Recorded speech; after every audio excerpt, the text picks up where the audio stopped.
Caixinhas mágicas à parte, não é segredo para ninguém que o Lula venceu as eleições na base da narrativa, do estelionato eleitoral, da mentira, a favor dele e contra o Jair Bolsonaro. E nesse vídeo aqui eu vou trazer para vocês duas bombas deste final de semana que provam isso, como se precisasse de mais alguma prova, né? Mas de maneira cabal. Estamos falando do orçamento secreto e do envolvimento com milícias. Esse é o nosso tema principal de hoje. Mas antes, um print aí em tela inteira para vocês, para a gente começar essa segunda-feira com um bom humor, né? Brasileiro do ano, Luiz Roberto Barroso, do STF, um democrata incansável. Presidente do Supremo Tribunal Federal, Luiz Roberto Barroso, foi escolhido Brasileiro do Ano 2023 pela revista Isso É, por sua tenacidade na luta pela democracia. E aí ao lado, né, Dilma é eleita mulher economista de 2023. O Brasil não é para amadores. Tanto não é que a gente é obrigado a ver notícias como essa aí no canto da tela, né? Vamos dar uma contextualizada para quem não está a par dos acontecimentos mais recentes aqui. Eu diria até, para quem não está a par, do que é o Rio de Janeiro desde o fim do regime militar. É um narco-estado dominado pelo crime organizado e pelo tráfico de drogas, né? A criminalidade aqui sempre esteve em alta, mas deu uma piorada braba em 2023. Talvez porque o exemplo vem de cima, né? Que é o presidente da República. Os índices pioraram em 25%. E aí, pessoal, o Estado se viu obrigado a fazer alguma coisa, né? Grande parte dos vagabundos que praticam arrastões nas praias, principalmente nas praias da Zona Sul do Rio, são menores de idade. E de menor criminoso no Brasil é protegido. Né? Então, qual foi a única maneira que o Estado, o governo do Estado e a Prefeitura do Rio, pasmem, até o Eduardo Paes viu que o negócio era grave, né? O que eles decidiram fazer para diminuir isso aí, né? Um trabalho de prevenção. Então eles paravam ônibus que vinham de subúrbios, revistavam, e aí chega um momento que a coisa fica inviável. Né? Porque, vamos lá, vamos supor que o jovem venha de um subúrbio, ele não pratique crimes, ele venha realmente para curtir uma praia de boa e tal, mas o ônibus sempre vai ter os pivetes, né? Os vagabundos menores de idade. E também os maiores de idade, né? Então, vamos lá, vamos fazer essa revista que, por mais que não dê em nada, por mais que a gente não possa prender ninguém, a gente incomoda, a gente enche o saco, a gente perturba. E assim, de repente, eles desistem. E começou a funcionar.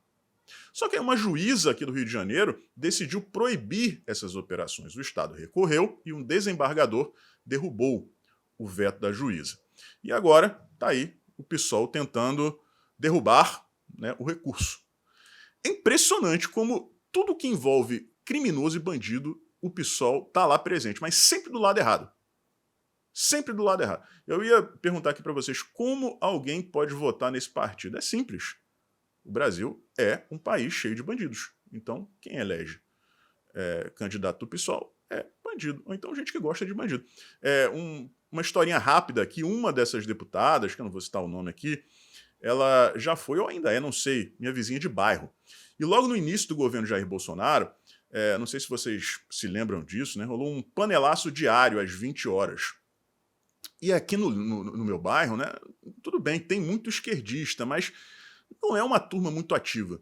E o panelaço era pesado, era alto pra caramba. E eu ficava escutando aquilo todo dia, era um saco, o cachorro começa a latir, você não consegue assistir televisão. E aí eu fui escutando aquilo dia após dia, eu percebi que era uma gravação, que as vozes eram sempre as mesmas, né? As palavras eram sempre as mesmas. E aí eu pesquisei no YouTube e encontrei um vídeo de um panelaço fake. E aí fui fazer minha pesquisa, né, meu trabalho investigativo aqui, né, que normalmente eu faço na internet, mas dessa vez eu coloquei o pé na rua para fazer, e descobri que era uma dessas duas deputadas aí que estava fazendo isso. Ela colocava uma caixa de som na janela do apartamento dela, e um amigo dela, que morava 3 andares acima, fazia a mesma coisa. E aí parecia que tinha centenas de pessoas aqui gritando fora Bolsonaro, fora Bozo, não sei o quê. Enfim, esse é o caráter da turma do PSOL, né? Vamos lá, pessoal. Quantas vezes a gente ouviu essa história já de milícia, Bolsonaro, miliciano, porteiro, Adriano, né? Eu sempre pergunto a mesma coisa. Quando o tal do Adriano recebeu a comenda, ele era policial militar ou ele era miliciano? Se ele estava na ativa, então é meio complicado, vocês não acham não? Associar o Flávio Bolsonaro, a família Bolsonaro, a alguém que era um PM da ativa, que só virou miliciano depois. Mas não interessa, a esquerda não trabalha com lógica, ela trabalha com narrativas. Né? E eles conseguiram colar, né, essa pecha de miliciano Jair Bolsonaro, para tentar igualar as coisas. Né? Por quê? Porque o Lula já tem um envolvimento dele ali, né, com determinadas facções e tal. Ele próprio, né, um condenado em 3 instâncias, preso, descondenado. Então vamos transformar o Bolsonaro em bandido. Já que não dá para transformar o Lula em anjinho, vamos transformar o Bolsonaro em bandido. Aí vem esse papo de miliciano, né, de ladrão de joias e tal. Mais uma prova, eu vou trazer aqui para vocês, de que isso é uma tremenda mentira. Veja essa notícia aí no canto da tela. Uma deputada estadual aqui do Rio de Janeiro é alvo de investigações por envolvimento com milícias. O nome dela é Lucinha. Partido dela, PSD, do Kassab, que votou em peso a favor do Flávio Dino na sabatina dele para assumir uma cadeira no STF. Né? Agora é que vem, né, o que, na verdade, nem deveria ser chamado de bomba, né, porque isso aí é a ordem natural das coisas, está aí em tela inteira. A Lucinha fazendo comício com o Lula, dizendo que a democracia venceu quando saiu o resultado das eleições. Tá aí. PSD, partido de esquerda, partido do Kassab, partido do Omar Aziz, partido da Elisiane Gama, partido do Rodrigo Pacheco. Tá aí, ó. Fazendo campanha com o Lula de mão dada. A democracia venceu. Tá aí. Democracia, essa palavra não vale nada mais no Brasil. Nada. E aí a gente chega aqui, pessoal, a um fenômeno interessantíssimo, tá? Porque é o seguinte, o maior estelionato eleitoral do Lula, em 2022, foi o tal do orçamento secreto. Era orçamento secreto pra cá, orçamento secreto pra lá, Bolsonaro esconde dinheiro, tá comprando todo mundo. O Lula, esses dias, quando quis aprovar a reforma tributária dele, a deforma tributária, ele injetou 10 bilhões de reais do nosso dinheiro, né, do dinheiro público, no Congresso Nacional para aprovar aquilo ali. Cerca de 3 milhões e 400 mil reais por minuto em emendas. Na época do Bolsonaro, não era ele que controlava o dinheiro das emendas, né, o tal do orçamento secreto, emendas do relator, ficavam sob controle do Arthur Lira. Mas, nossa senhora, o Bolsonaro está comprando o Centrão, está comprando o Congresso. Orçamento secreto. Né? Agora, a coisa é tratada de uma maneira muito diferente. E eu vou ler aqui para vocês uma série de matérias de um site chamado Infomoney. Tá? Fiquem até o final, porque tem uma surpresa para vocês. Todas as matérias apenas de 2022, tá? Do Infomoney. Orçamento secreto, para onde vão os 19,4 bilhões previstos para 2023, depois da decisão do STF. Centrão realoca o orçamento secreto.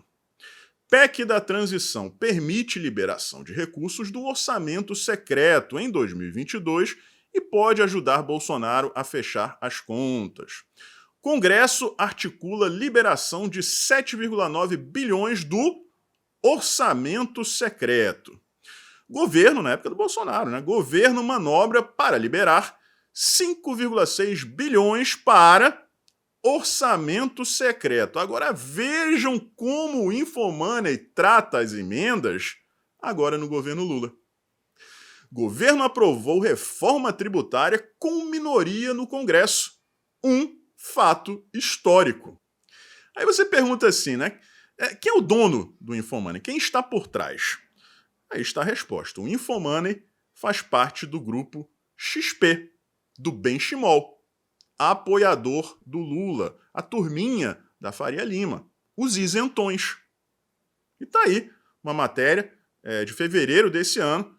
Por que Guilherme Benchimol, fundador da XP, está confiante com o Brasil? Empreendedor disse no evento Smart Summit que perspectiva é positiva, abre aspas, se governo fizer o dever de casa. Então vamos lá, tá? A gente tem aí o cara que é dono do XP, que por sua vez também é dono do Infomoney.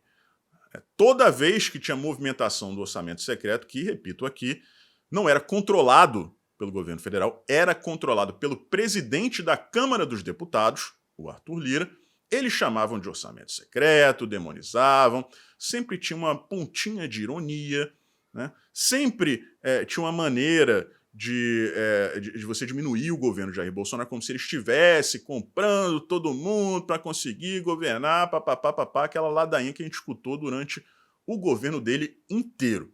Aí chega o Lula, e agora com emendas controladas pelo Executivo, e gasta uma grana absurda em 24 horas, mais de 10 bilhões de reais, e o cara diz que é um feito histórico. Ah não, o Lula conseguiu, mesmo sem ter maioria no Congresso, aprovar a reforma tributária. É um feito histórico. Né? É o diálogo. Só faltou, é o diálogo que voltou. Pô, gente, isso é um esculacho, isso é inaceitável. Isso aí é uma vergonha. Ô, Benchimol, você acha mesmo que ninguém tá vendo isso? As pessoas podem até não fazer a conexão entre o Infomoney, agora eu tô fazendo para todo mundo saber, XP Infomoney. Quando vocês virem alguma coisa, né, com o nomezinho lá Infomoney, tenham certeza que por trás está esse cara. Faria Lima, isentão, liberaloide, que apoiou o Lula. E vocês veem, se o governo fizer a coisa certinha, vai dar certo, tô otimista. O cara confia no Lula. O cara confia no sujeito que sobe num palanque e diz que nunca esteve no triplex do Guarujá, sendo que tem vídeo e foto dele lá. O cara que mente o tempo inteiro é o pai da mentira. Ele confia em um cara... Gente, eu tenho que mostrar esse trechinho de áudio aqui pra vocês. Não posso mostrar a imagem, tá? Mas vou mostrar só o áudio. Porque é o seguinte, muitos desses caras aí justificaram o voto, né, deles, dizendo assim, ah, não, o Bolsonaro fala muita bobagem. Né? O Bolsonaro fala muita bosta, fala muita merda. Né? A gente tem que colocar um democrata lá de novo. Né? Então, vamos mostrar aí um pequeno trecho de uma fala do Lula para vocês compararem. Né? O Bolsonaro é aquele grosseirão que falava um monte de bobagem. Vejam só a finesse e a elegância do atual presidente da República. Eu falei, cara, você não sabe como é o ser humano, não? Você não sabe que a fez do ser humano tá com a barriga ruim, tá com o intestino ruim, e que ele solta um pum fedido dentro da casa, é obrigado as crianças todas a ficar cheirando? Vamos fazer uma varanda para respeitar as pessoas. Uma varandinha, sabe? Parar com essa frescura de achar que pobre não faz isso. Pobre faz e faz muito. E a gente quer fazer sem prejudicar nossas crianças. Vejam só, o pobre tem que ter varanda para poder soltar pum. O pobre precisa de varanda para soltar um pum fedido e os filhos, né, do pai de família que soltou a bufa não sufocarem. Vão para a varanda para conseguirem respirar. Aí depois ele tenta consertar, né? Ele percebe que falou bobagem, aí diz o seguinte, porque as pessoas pensam que pobre não solta pum. Quem pensa que pobre... Todo mundo solta pum, Lula. Todo mundo solta pum. Só que aí você percebeu, né, que as pessoas iam fazer essa associação com essa fala desastrosa, mais uma sua, e tentou dar aquela remendada. Mas não dá, filho. Não dá. E tá aí. Aí você vê o Guilherme Benchimol, né, que deve ter pensado, nossa, esse Bolsonaro é muito grosseirão. Né? Esse Bolsonaro vive comprando o Congresso Nacional para aprovar a emenda. Nossa Senhora, vou votar no Lula. Eu confio nele. Se ele fizer a coisa certa, vai dar bom. Né? Aí, pessoal, antes de me despedir, eu faço a seguinte sugestão aqui para vocês. Reforma tributária. Vejam o resultado disso para os bancos. Eu não preciso falar mais nada. Procurem se informar para saber se os bancos, como o XP, né, Banco de Investimentos, se esses bancos, essas instituições financeiras vão se beneficiar ou não. Aí tá aí, por que os Faria Limers, né, fizeram campanha pro Lula, votaram nele? O Brasil tá num buraco, gente, mas num buraco que quem não enxergou ainda é mais cego que o Steve Wonder. Tá? Eu vou parar por aqui porque ó, tem tanta coisa engasgada que eu não posso mais falar, que eu vou dar uma segurada, tá? É isso. Por fim, quem não está sabendo da minha vaquinha, dos motivos e tal, da perseguição que eu estou sofrendo, tem um link ali embaixo com um vídeo explicando. Forte abraço, a gente se vê por aí.